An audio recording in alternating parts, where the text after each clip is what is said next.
Halo semua, perkenalkan kami dari kelompok 4. Di sini kami akan mempresentasikan hasil kerja kami mengenai materi deskripsi. Anggota kelompok kami terdiri dari 6 orang. Yang pertama ada Stefanus Ian, yang kedua ada Benedikta, yang ketiga ada Lydia, yang keempat ada Laurentia, yang kelima ada Christina, dan yang keenam ada Teresia Erika.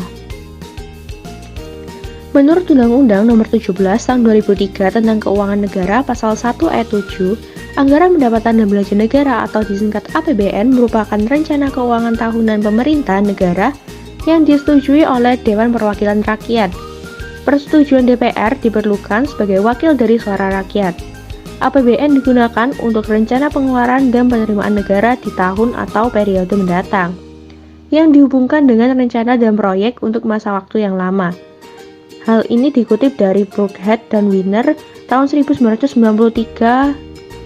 pasal 18. APBN mencakup segala bentuk penerimaan dan pengeluaran yang digunakan untuk pemenuhan fungsi alokasi, distribusi, maupun stabilitas.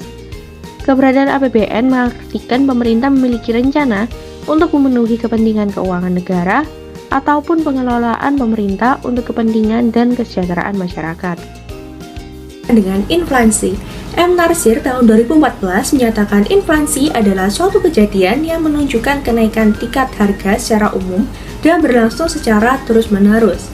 Menurut teori Keynes, inflasi bisa terjadi saat suatu golongan masyarakat ingin hidup melebihi batas kemampuan ekonominya dengan membeli barang dan jasa secara berlebihan.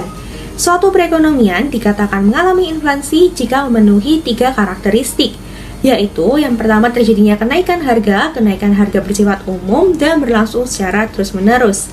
Hal ini dikutip dari Rahardian dan Manarung pada tahun 2004. Inflasi merupakan suatu kondisi yang terjadi di luar keinginan masyarakat dan dapat mempengaruhi perekonomian suatu negara.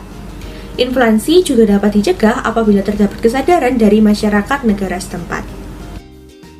Konsep yang ketiga yaitu penghindaran pajak atau tax avoidance. Menurut Jati, Ulum, dan Utomo 2019, tax avoidance merupakan tindakan penghematan atau meminimalisir pajak yang dalam ranah hukum perpajakan yang berlaku, atau lawful evasion. Sedangkan menurut Mulyani, Wijayanti, dan Marsito 2018, tax avoidance merupakan segala bentuk kegiatan yang memberikan efek terhadap kewajiban pajak, baik untuk kegiatan yang diperbolehkan atau kegiatan yang khusus dilakukan untuk mengurangi pajak. Tax avoidance ini biasanya dilakukan dengan cara memanfaatkan kelemahan-kelemahan hukum pajak yang terkesan tidak melanggar hukum perpajakan. Oleh karena itu, dapat disimpulkan bahwa tax avoidance merupakan tindakan yang boleh dilakukan oleh wajib pajak dengan memanfaatkan kelemahan dari undang-undang yang berlaku untuk mengurangi beban pajak perusahaan. Selanjutnya, konsep 4, investasi. Investasi adalah penempatan sejumlah dana dengan harapan dapat memelihara, menaikkan nilai, atau memberikan return yang positif. Menurut Suta 2000. Menurut Sumanto tahun 2006, investasi merupakan komitmen sejumlah dana suatu periode untuk mendapatkan pendapatan yang diharapkan di masa yang akan datang sebagai kompensasi unit yang diinvestasikan. Investasi adalah fungsi pendapatan dan tingkat bunga. Suatu pertambahan pada pendapatan akan mendorong investasi yang lebih besar, di mana tingkat bunga yang lebih tinggi akan menurunkan minat untuk investasi, karena hal tersebut akan lebih mahal dibandingkan dengan meminjam uang. Konsep kelima adalah beyond budgeting. Beyond budgeting menurut terminologi resmi CIMA adalah sebuah ide yang diperlukan perusahaan untuk bergerak melampaui anggaran. Karena adanya kelemahan yang melekat dalam penganggaran, terutama bila digunakan untuk mengatur kontrak. Dikatakan bahwa berbagai teknik, seperti peramalan bergulir dan target terkait pasar, dapat mengisi posisi penganggaran tradisional. Beyond budgeting merupakan satu set prinsip-prinsip yang jika diikuti akan memungkinkan organisasi untuk mengelola kinerja dan desentralisasi proses pengambilan keputusan tanpa memerlukan anggaran tradisional. Tujuannya adalah untuk memungkinkan organisasi untuk memenuhi faktor-faktor keberhasilan dari informasi ekonomi. Misalnya, untuk bersikap adaptif dalam kondisi yang tidak terduga. Konsep yang keenam berkaitan dengan struktur pasar. Menurut Rizky Yanti tahun 2010, struktur pasar dalam perekonomian adalah suatu keadaan pasar yang dapat memberikan informasi tentang aspek-aspek yang mempunyai dampak penting terhadap perilaku usaha dan kinerja pasar.